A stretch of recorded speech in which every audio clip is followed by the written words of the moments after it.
Assalamualaikum warahmatullahi wabarakatuh. Bapak Ibu dosen yang kami hormati, ada di mahasiswa yang kami banggakan. Izinkan saya mewakili tim pengajar penyusun Sekolah WBI BMI menyampaikan video teknis terkait pelaksanaan pembelajaran sub CPMK 3. Ini akan dilaksanakan 2 pekan pada pekan ketiga dan keempat atau pertemuan ketiga dan keempat. Nah, di sini sub CPMK-nya mahasiswa mampu menguraikan sejarah, masyarakat, dan kelembagaan maritim Indonesia. Di mana di pekan ketiga interaktif dan presentasi sejarah maritim, kemudian pekan keempat interaktif dan presentasi masyarakat dan kelembagaan maritim. Nah, poinnya 15, tinggi nih. Nah, di sini ada ruang untuk kemudian mahasiswa mengupload tugasnya di sini untuk pekan ketiga. Kemudian di sini untuk pekan keempat.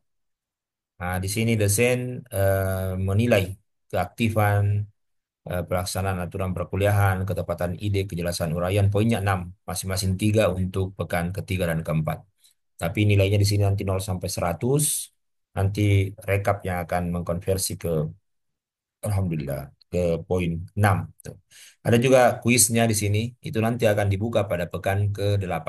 Jadi sub CPMK 2, sub CPMK 3 ini ada kuisnya. Itu nanti akan dibuka di pekan ke-8. Baik, kita lihat foldernya. Kita lihat dulu yang pekan ketiga, Bapak Ibu. Nah, ini ada petunjuk untuk pekan ketiga. Petunjuk ini dibuat oleh tim berdasarkan RPS kita yang ada di aplikasi Sipakamase CPL. Oke, ini eh, sub CPMK-nya, turunan dari CPL 2 dan CPMK 2. Bicara sejarah maritim, bicara mengenai masyarakat maritim, bicara mengenai kelembagaan maritim.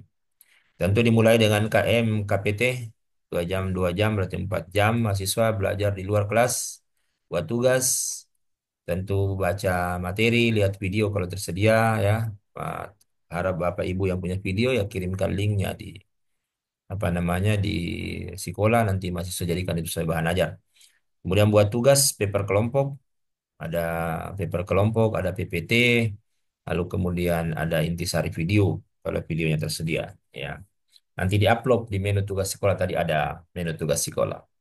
Nah, ini petunjuknya seperti apa, dan itu deadline 7.30 pada hari perkuliahan. Nah, kemudian presentasi. Harapannya ini ya, masing-masing buat video presentasi. Nanti diupload di Google Drive-nya ketua kelas. Nah, ketua kelas nanti harus buat link Google Drive supaya video presentasi itu dikirim di situ.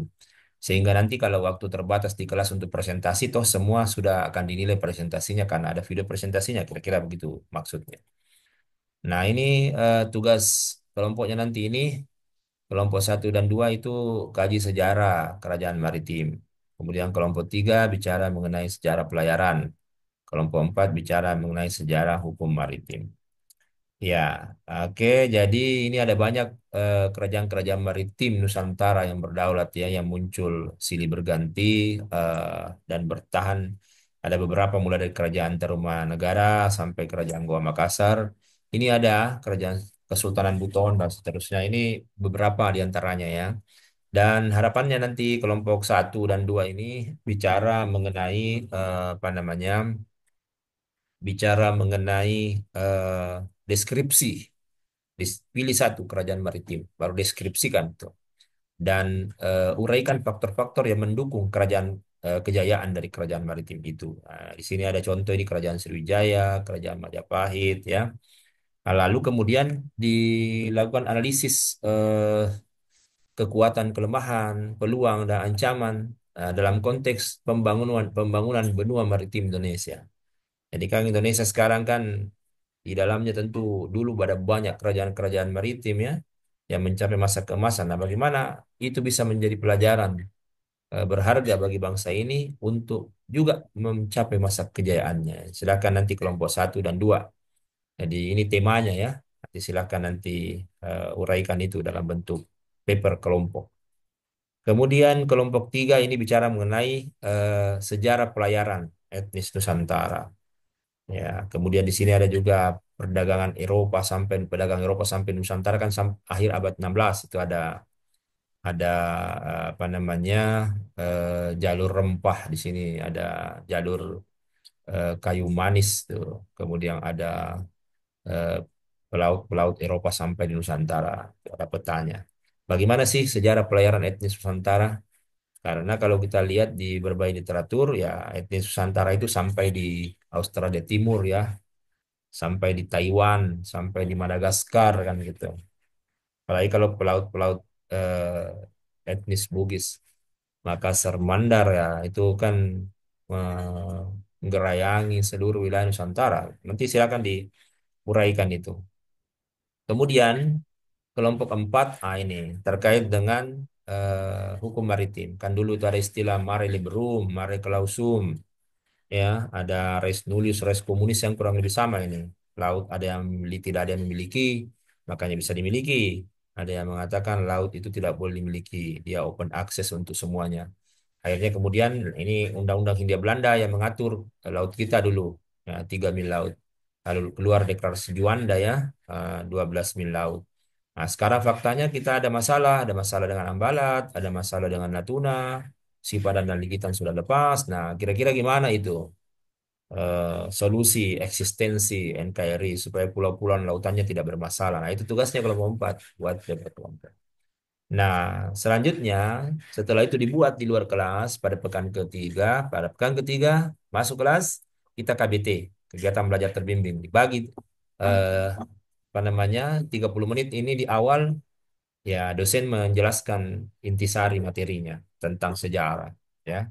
Kedalaman dan keluasan tentu tergantung dari Bapak Ibu dosen, tapi harapnya terlalu lama. Kalau terlalu lama, akhirnya kemudian waktu untuk mahasiswa terbatas, 30 menit.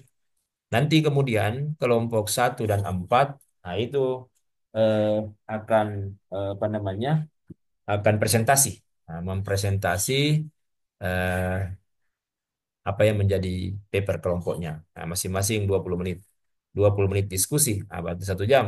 Dosen 30 menit, 1 jam setengah. Pas waktu kita. Nah, jadi kelompok 1 dan 4. Kenapa 1 dan 4? Karena pekan subjek PMK ini kan ada di pekan berikutnya juga. Nanti kelompok 2 3 di pekan berikutnya. Jadi 4 kelompok itu masing-masing dapat nilai untuk subjek PMK ketiga ini. Oke, saya pikir itu penggambaran dari kami untuk pekan ketiga. Terima kasih. Assalamualaikum warahmatullahi wabarakatuh.